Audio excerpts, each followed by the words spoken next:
everybody. Thanks for listening to On The Potcast. This is a short format episode podcast that you can listen to while you're doing your business on the pot. Or it's Tuesday night and you feel like tacos. Taco Tuesday. But you don't realize it's Taco Tuesday and it's crowded. So you sit down, you panically order your happy hour margarita with a floater of sangria. Que bueno. You order your chips and your guac, but then the waitress forgets about you for a few minutes. So while you're waiting to order some tacos, you hang out, put on an episode of On The Potcast, and kill your time while you're eating some guac and filling your body with some knowledge. Yeah, and let those two guys that are just sitting by themselves on either side of you eavesdropping listen and enjoy themselves. I'm Katie. And I'm Liz. Hey, Katie. Hey, Liz. What are we talking about today? Liz, I don't know if you heard about this whole uproar about the nun found in Missouri that, I guess let me ask you just to start. What the heck is a nun doing in Missouri? Nuns are in the entirety of the world, but this specific nun was in Missouri. Okay. And they found her because they were redoing... So she had died. She had died in May of 2019. This is Sister Wilhelmina Lancaster. Okay. She passed away 2019. Really nothing of note, with her death. Right. But they were redoing the church, and they had to move her body. But when the sisters of this church found her... her body was quote uncorrupted, which meant that she had not decomposed as she was supposed to. Just perfectly preserved. That's kind of crazy. Which I was baptized Catholic, but I'm not. You were? Yeah. What? Wow, you and me are both going to the same heaven if that's real. I'm not claiming to be religious in any sort. But Liz, that is one of the things that makes a saint, is this uncorruptibility of the body. Oh, wow. You do not decay, and that's one of the stipulations of being a saint. Oh. So there was this whole huge uproar in Missouri. The nuns tried not to have this come out at all because they're still kind of trying to They didn't think she was out. worthy of sainthood? Well, no, they were still trying to figure out oh my gosh, Sister Wilhelmina Lancaster, she's perfectly preserved. She died almost 5 years ago, and they didn't want it to leak out. 2019, 2020, 2023. So 4 years ago. Almost 5 years. But the 5-year thing makes sense later on, so I'll explain that to you. Pause. So almost died 5 years ago. They tried not to let it leak out, but somehow it leaked, and so many people came to this tiny little church in Missouri to see this nun's body. Yeah. I'll show you a picture really quickly. If you haven't seen the picture of Sister Wilhelmina Lancaster. I have. I saw you scroll it up. I saw you scroll it up later. She's very well preserved. Yeah. So Liz, looks all of like this, a fresh bod. It looks like a fresh bod. Looks like somebody from Madame Tussauds. Oh, it does. Ooh, it does look like that. So Liz, all of this led me to researching what leads to somebody becoming a saint. There's a list of 5 things that somebody has to do to become, and it doesn't have to be all 5 of them. But somebody has to do one of these things to become a saint. Interesting. So it's the 5-year thing. You have to wait at least 5 years after death for the Vatican to start looking into the potential of this person becoming a saint. It's they have to have dedicated their life to the church and, being heavily involved in the church. There's evidence of them being a quote unquote servant of God. Mm-hmm. Yep. They have to show a proof of life of a heroic virtue. Okay. Makes sense thus far. There has to be verified miracles, Wow. which could be this, like, not decaying piece.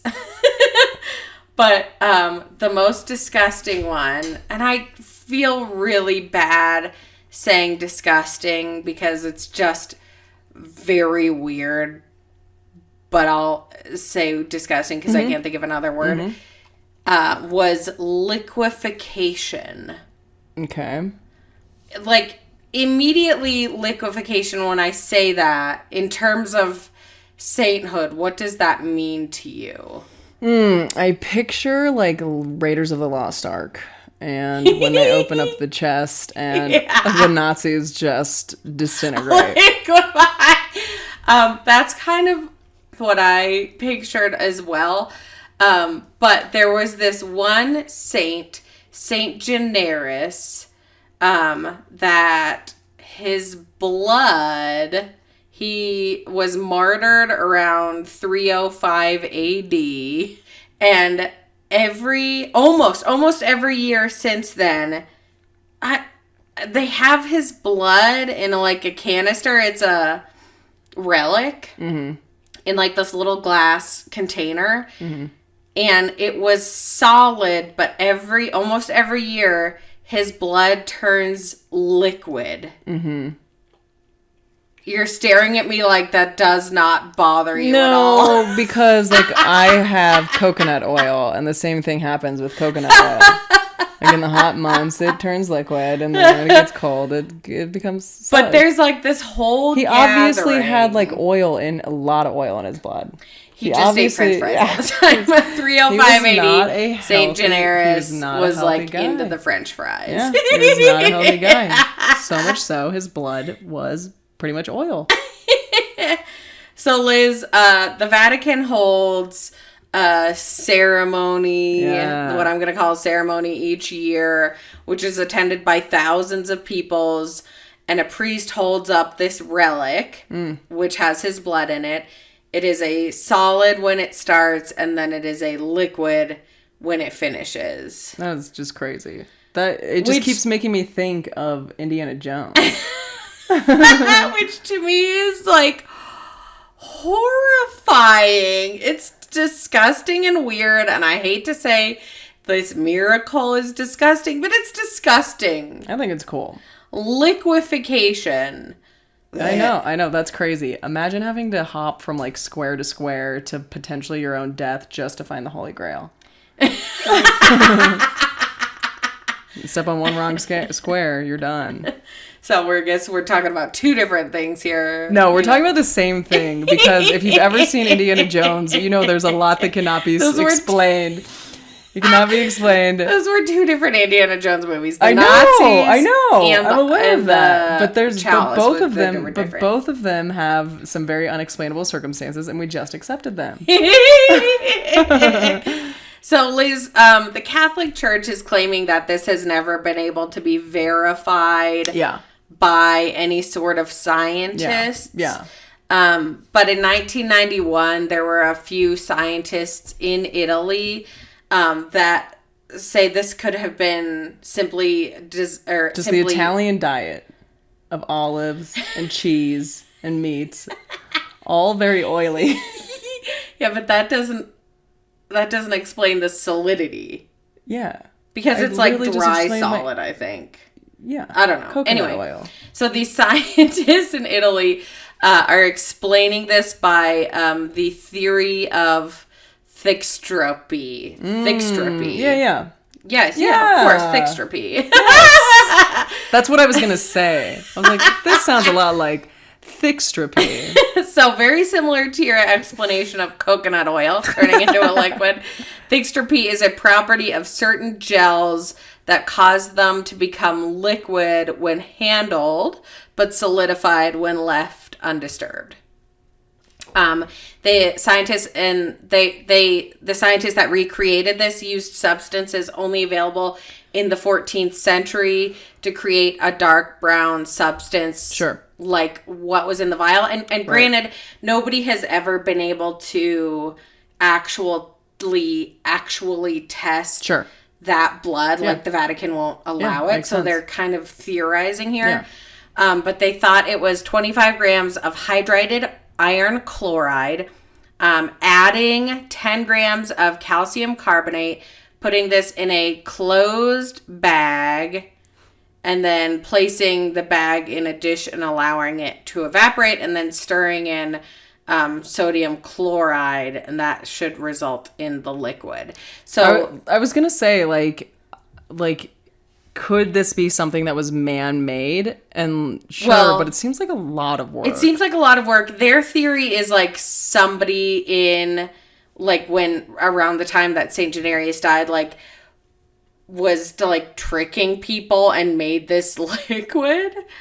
And that's their theory, is like it could be replicated with this. But again, nobody's been able to test this actual substance. I tried to watch some videos of it. It's a little unclear. Yeah. But I would like to see in person of this blood becoming a liquid from a solid. Yeah, it's hard to say. I mean, I feel like, there were a lot of apothecaries back in the day, like in Princess Bride, where they're just mixing a whole bunch of stuff together to, like, hope for the best. And I guess when you don't have the internet or anything else to do, you probably are just screwing around, trying different mixtures to have fun and trick people with. And you're like, haha, I'm going to make him a saint. He's going to, his liquid's going to turn into, or his blood's going to turn into liquid after it's a solid. He's going to be a saint. This guy's going to wake up from eating this pill, but I have to whisper true love at him. It's the exact same thing. The thing that I think it reminds me the most of, did you do that Indiana experiment? Jones. Besides that. Okay. Did you do that experiment in the 6th grade? Yeah. Yes, when you had cornstarch and you would add water and it would be solid when you... That's called, God, what is that called? It's not viscous. It's like, there's a name for it. There's like a name for that type of thing that isn't trixonomy, but a type of, that type of state of being. I can't remember what it is. We might have just solved this mystery miracle. Honestly, shout out to Steve Spangler, because I think both of us learned that from him. Oh, probably. Yeah. Thanks, Steve. Yeah, thanks, Steve. You're still the best. So, miracle ? We're not sure for both of these situations, like the not decomposed nun. And there were a few scientists that came forward with the nun saying, like, it might not be as rare as you think it is, depending on how she was stored for the past few almost years. mummification situation. Yeah, exactly. Look, I don't care, because the truth of the matter is, if you go to this type of length to preserve a body or create this, like, mystique around blood, yeah, I think you do deserve sainthood. You put in some serious effort post-mortem. So there you go. I hope this was interesting. I like it. I'm into it. And not offensive. What's that inside my body? Blood, but I don't know if it's solid or liquid. We'll have to wait 5 years to see. I gotta eat some more Italian food. Thanks, Katie. You're welcome. Okay. Arrivederci. See you next time. Yeah. Bye.